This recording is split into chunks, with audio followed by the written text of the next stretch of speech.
Many thanks again for rejoining us on the program TMI Monday. We'll go straight to our first talking point on the show, review the issue of pensions and gratuities for governors, ex-governors, and their deputies. A major issue that has been raging in the last couple of days. What with the fact that Abia State House of Assembly has now repealed a law guaranteeing such former governors and the deputies in that state. And a lot of people have been hailing the governor of Abia State and the Abia State House of Assembly for taking the lead. This is against the background that the country is really in a parlous state in terms of the state of the economy, inflation biting harder, and of course cost of living is at rooftops, and people have been saying there is need for those in government, particularly elected officials, to cut costs. They can't be telling the ordinary man on the street to tighten their belts or to find alternatives in terms of how they can survive without them doing the same.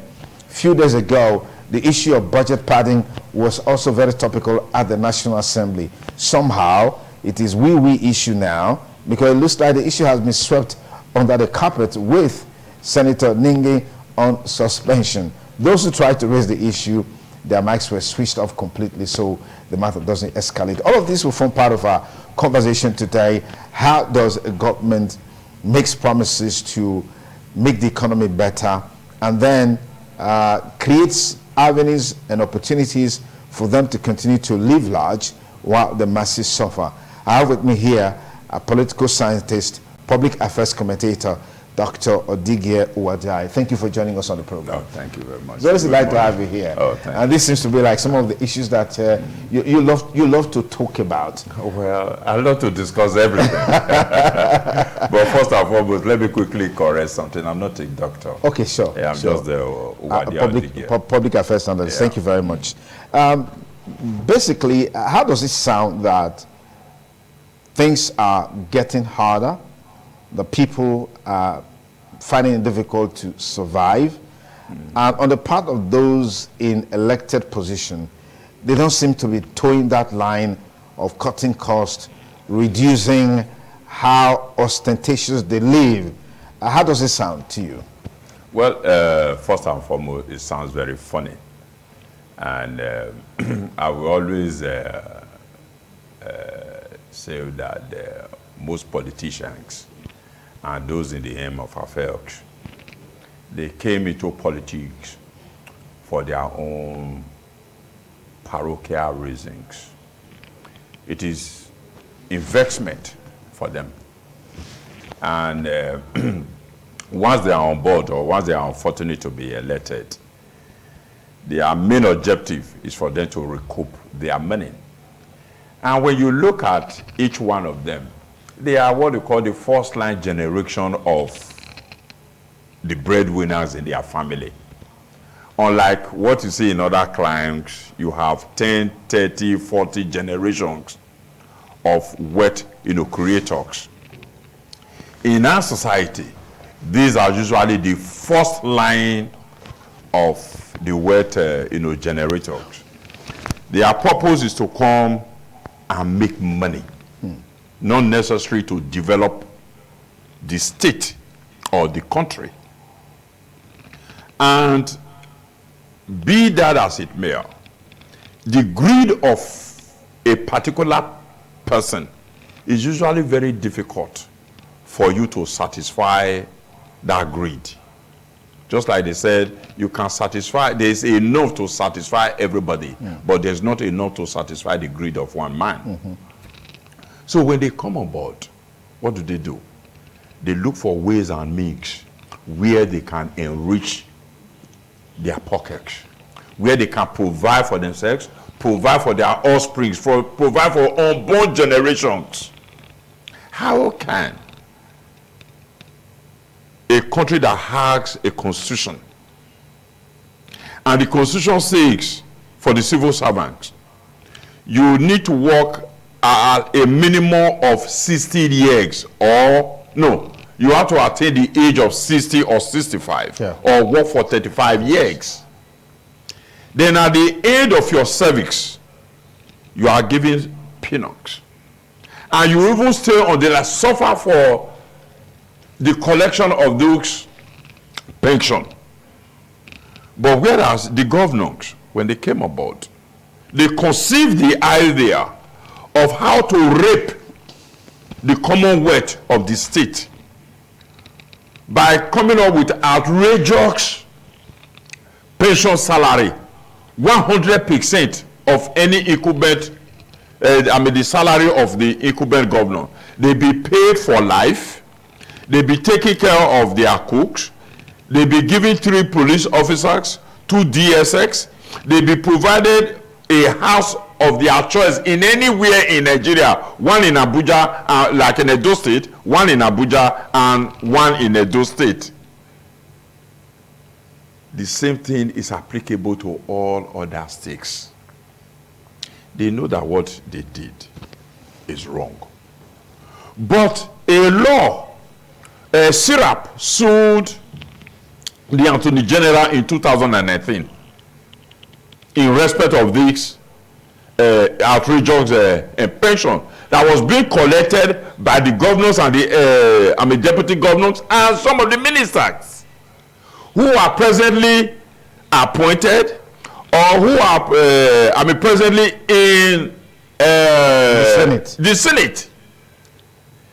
The Senate has become a receptacle of all the ex-governors. So there is no way they can repeal the law if you go through the National Assembly.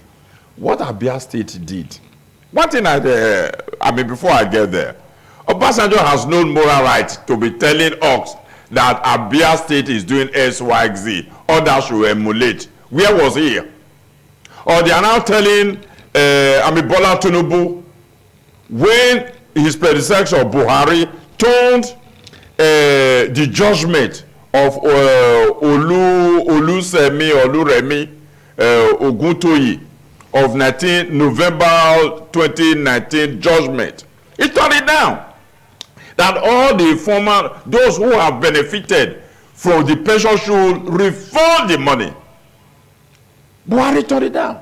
And they're now asking Tinubu, no. Tinubu will not do so because Tinubu is also a beneficiary. He was an ex-governor. Is he collecting? We still need to know. So now, you see, these governors, or rather politicians, they are taking Nigerians for a ride. Okay, let me just bring you up to speed, in line with our conversation. In your opinion, what was the original idea of these pensions and gratuities for ex-governors and their deputies? The original idea, was it in bad faith? Yeah? Do you think it was in a bad faith? Oh, definitely. Absolutely, it was in bad faith. How could somebody work for 4 years, then you are telling us that you are entitled to pension? What did you do? You came there for that 4 years. You were collecting, security votes that you were not entitled to. Illegal security votes. You were entitled to salary. And you were also the head of the government. You awarded contract. You came and make money. 4 years, the Nigerian Constitution did not make provision for any elective official to work for 4 years or 8 years and get entitled to pension and gratuity. No. We must follow the Constitution. They cannot come and rape the Constitution. They cannot come and turn the Constitution upside down and say, look, for our own benefit. You know why? All these things would not have been possible if not for the fact that democracy has failed us. Most of the House members, the State House of Assembly, they are there as a result of the effort of the governor. They have no business there. So whatever the governor says is what they do. I remember before now, 14 of the former House of Reps elect they tagged along with Oshomole. Obaseki refused to pay them or refused to swear them in. Mm-hmm. We saw the reason that he gave. Now, he is doing the same with these current House members to impeach the deputy governor. On what ground? The flimsy excuses that they gave is not sufficient for them to. I'm not holding brief for the deputy governor. I don't know him. But you sound so? No, I don't know him. Okay. So I'm not holding brief. What I'm trying to say is that warfare is fair. How come the whole of the Edo State House of Assembly, they are tagging along with the governor? So you're saying there's something is wrong somewhere. You're saying, Nefe, that the state houses of assembly, they have prepared the ground for these scandalous pensions and gratuities for government. I won't be surprised. Tomorrow, Obaseki will also benefit from this outrageous. But you said a while ago that the law is already in existence in Edo State. So if he benefits from it, would that be his making? Well, probably that has been established before he came on board. See, he can repeal the law as it was done in Abia State. Okay. You see, this is how they abuse it. When Obaseki came, the law was there. He paid Oshomole. He refused to pay Odubu. Was using his own fiat to decide if it's a constitutional matter. What he did to Odubu is unconstitutional, and that is enough reason for impeachment. Why would you, the governor, now decide it takes my personal asset? I will decide who to pay and who not to pay.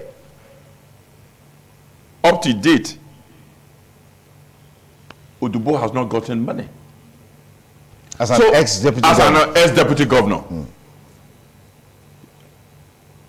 But Oshomole did. So you see how governance is in Nigeria. It is ridiculous. But what do you make of the feeling that what Abia State government or Abia State House of Assembly has done is not sustainable? Do you think that's sustainable? It is, if the followers, if we Nigerians tell the governor, say enough is enough. It is. But one thing we also need to know, the situation where the governor dictates who becomes a member of the House of Assembly. Their loyalty is not to the Constitution of the Federal Republic of Nigeria. Because the state does not have a constitution. Their loyalty is to the governor. So that whatever the governor wants is what they do. Not necessarily they follow the constitution. Okay. Until that is taken care of, Nigeria will remain the way it is, where the individual feels that he or she owns the state or the country. That's the problem that we have now. So we cannot continue like this. And I will guarantee you, if they had allowed, why Abia is possible, or why they were able to repeal that pension law in Abia State, was that there's no godfatherism in Abia.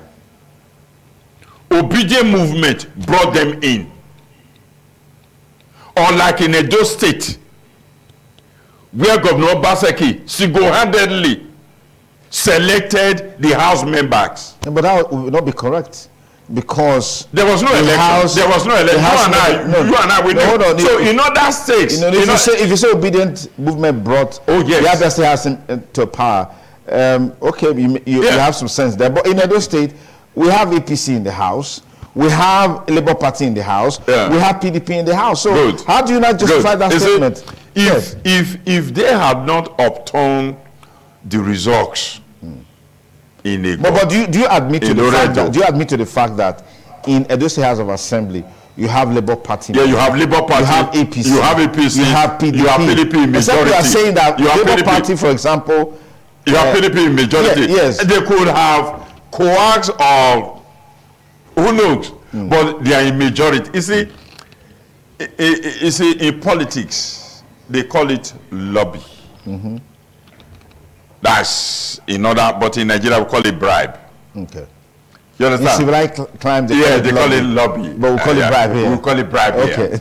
So once they bribe you to tag along, say, what do I have to lose?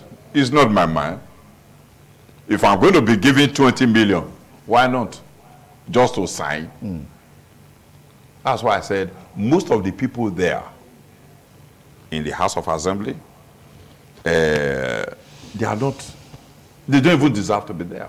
They don't know what governance is all about. Their own is, let me conduct an election. If I win, I go there and recoup my money. Or when it's time for election, let me go and grade the road. Or let me go and drill one borehole.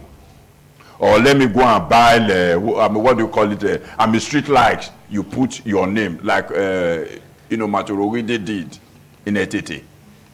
He used the constituency allowance and he wrote his name. That's illegal. You have to go to jail for that. You can't do that. Or Oshomole bought buses and they started calling it, comrade buses. I mean, that was not his money. And they put his picture. You don't do that. Or Baseki will now put his picture. No! That's our money. But it's only in Nigeria or the black world. That's where that one is possible. Or you go and put the governor poster on the government property? Absolutely not. All right. I raised the issue earlier about the National Assembly issue that came up a few weeks back that has to do with allegations of budget padding, for which Senator Abdul-Ningi has been suspended. That matter seems to have been swept under the carpet. Is it because, in your opinion, you think the presidency is complicit or the House leadership is complicit? That's Nigeria for you. I remember many years ago, IBB once said, leave them alone, their retention period is very short. Where there is a hot issue, the alacrity at which people will attack is very high after about a week or two. Look at the Labour Congress. There's an issue. Oh, we're going to protest. We are doing this. After a day or two, you don't hear about it anymore. What the Ingi said, he was right. There was padding. Today is not the first day, and it will not be the last day. But the mode of approach, it didn't go down well with the Northerners. First of all, he wanted to use ethnicity to buttress his case, to turn the Northerners against Tinubu. If he had addressed the padding, he would have become a hero. But what did he do? He went to BBC Hausa program to instigate the Northerners. He was playing a script that has been played by others, all the emirs. The former NHIX, Yusuf Ali. Is it Yusuf Ali? Okay, good. Another Northerners. Sultan of Sokoto and others. They be threatening because they now feel that the power has been taken away from them. It is their birthright. And somebody is now exercising what ought to be theirs. But he came constitutionally into power, You see, so why would they feel the mentality of some certain groups, especially those that believe that they are born to rule, to be very specific, the Fulanis, they feel that it is their constitutional and birthright to dominate Nigeria. They are what we call, what I would call the Negro. We are the Negro. They feel that they are more intelligent than us. They have conquered us. They have imposed their religion on us. So anytime the power is away from their constituency, it's like a loan. And anytime they don't feel comfortable, the military will intervene, take the power from us and give it back to them. But we have reached a point of no return. We are no longer subservient to them. We are no longer interested in doing their bidding. The time has come. If there is a coup and is organized or staged by a Fulani man, Anambra will declare, Edo will declare, there is a nation. We will declare. Okay. We haven't got to that point just yet. I said if. We have reached that point that you can no longer take us for a ride. So what Igi ought to have done was to address that issue at the National Assembly. Do you think there was a budget pardon in your opinion? Oh, definitely. Definitely. The budget that came in was 27 billion. You see, there was no integrity scrutiny of that, even 27 billion. Budget that came in less than 3 days, they passed it. What kind of budget, scrutiny is that? It's not possible. It's supposed to take a minimum of 2 or 3 months. So what they did, you see, we are no longer concerned with the executive pardon, because all the ministries, the agencies, and the departments, they all pardoned. Everybody pardoned, including the presidency. They all pardoned. But because of that controversy and the manner at which they scrutinized the budget, nobody had that time to look into the pardon that came from the other departments. They were only interested in the pardon of the 1.2 billion. Yes. Do you understand? So if the executive, if they pardoned, why wouldn't the National Assembly pardon? My brother, it's party business. So it's a pardon spoon. Oh, it's party business in Nigeria. Anything that we do in Nigeria is pardon. We are all crooks. The only thing that can stop us from being a crook is the application of the rule of law. And the application of the rule of law has been bastardized in Nigeria. That Nigeria has turned into a banana republic. I will tell you one example that just happened to me in Amagba here. Amagba is less than 5 kilometers, Abi. Have you been to Amagba? Amagba village. There is a man that they killed, his son died. The man has landed properties from Amagba. He took his son that died, buried his son on my land, my own land. And when I asked him, he said, okay, don't worry, I will go and give you another land. You can't do that. How dare you? No, let me get this straight. So we went to court. Let me get this straight. The man's son died. In the process of burying his son, yes, he took the dead body and buried it on my own land. He doesn't have a land there. He has land. He buried it on my land, and he's now telling me that I should go and buy that he won't give me another land. Don't worry, that he loves my land. That he loves your land. And my land, yes. That you should cede your land to him. Yes, because this is Nigeria for you. And the man had the effrontery to be walking the street like a mighty colossus. That's Nigeria for you. I took him to court. For your land? For my own land. A non-conventional court. A case that is supposed to take 1 day to judge. The court is ring-maroni, taking up to about 2 years. This is Nigeria for you. But with what you're saying now, are you not sounding prejudiced against the background that matter is before a court of competition? I don't care. You have to care. I don't just care. I don't just care. No, just you hold, don't just know hold how on. I feel. How will you feel? No, just hold on. Just hold on. How will you feel now? Hold on, I'm coming. Mr. Wadai, hold on. Just hold on. Yeah. Why I said this is because you said part of the problem that we have is lack of application of the rule of law. Good. That the things that are happening is because we don't allow the rule of law to take place. Good. So you are as guilty as charged. No. If we are going on that path. No. Because if you say the matter is sub judice because it's already before a court of competent jurisdiction. The rule says it's something you can even talk about. Good. But you're saying you don't care. So which means you are willing to break the law because it affects you. For now, I have not. I have not. Okay. I have been patient and I'm watching to see how it turns out. The body language of the judiciary. Okay.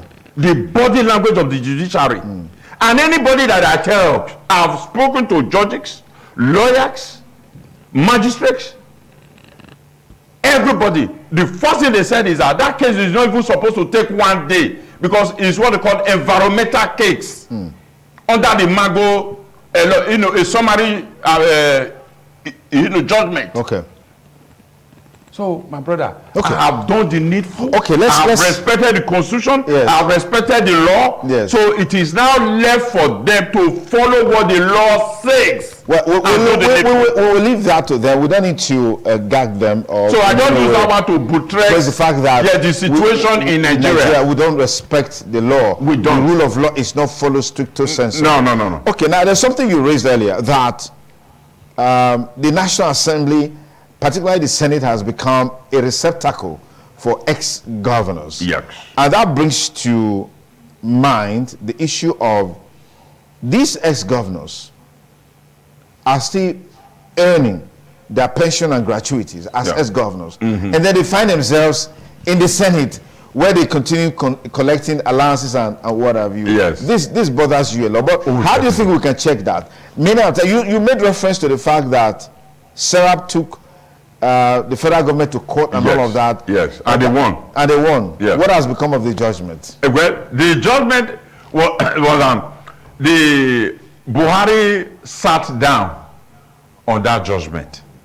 Because according to that judgment, that all those, the beneficiaries, all the ex-governors, the ministers, they should refund the money they collected.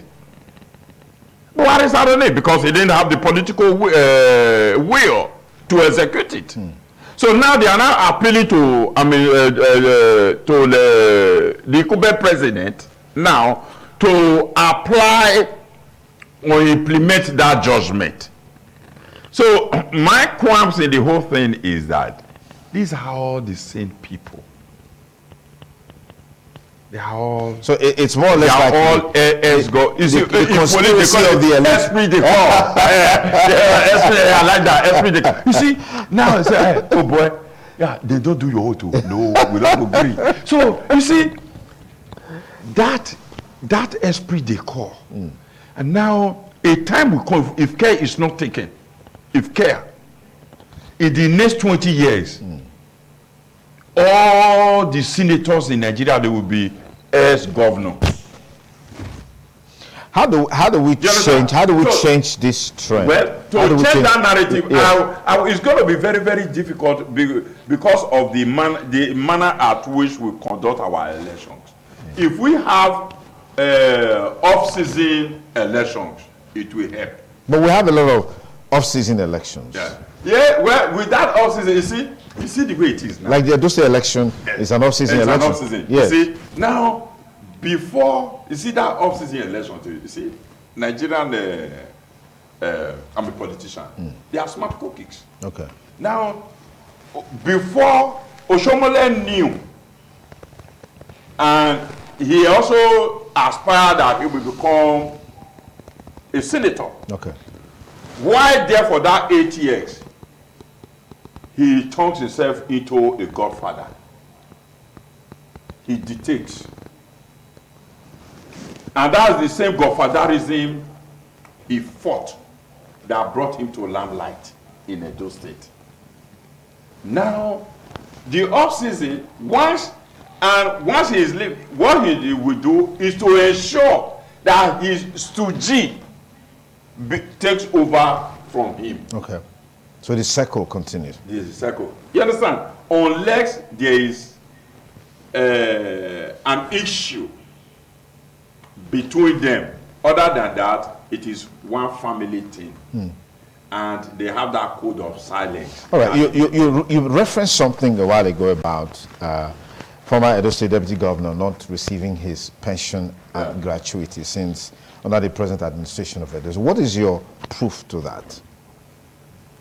Well, because it looks like a hearsay. What is your proof? What's your proof? I know for a fact. But I don't have that. I don't have that. But I'm telling you. Yes, you're telling me. Yes, but you can't give me any proof now, and you don't even know if by now the man has been paid. No. What is the proof? There's no proof. It's just hanging in the air.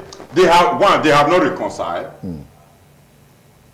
Do you understand? Okay. They have not reconciled. Okay. And two, I speak with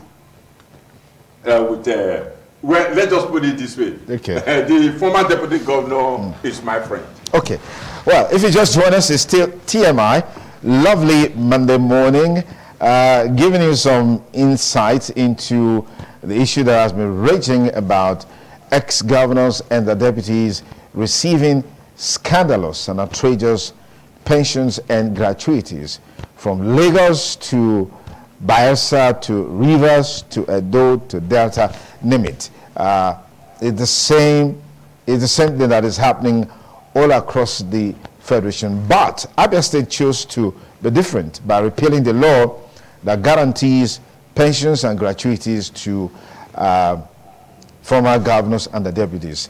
In some cases, and maybe in most cases, what you have is that the ex-governor is entitled to official vehicles, choice houses in Lagos, and then the state capital, and sometimes in Abuja, and then of course placed on their pension allowance and stuff like that. And then I remember some time ago, state houses of assembly, members of state houses of assembly were also now pushing forward to be beneficiaries of such pension and gratuity. If the governors and the deputies can enjoy such, why not the state government? I mean, the state house members of state house of assembly. Yeah. Well, for the state house of assembly, it will be I think the cost will be too outrageous. Okay. Maybe for the speaker and the deputy speaker. Okay.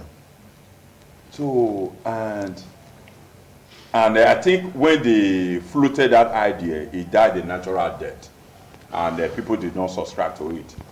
And but we hope they don't go the extra mile. Okay, let me pause you for a moment. Let me pause you for a moment and.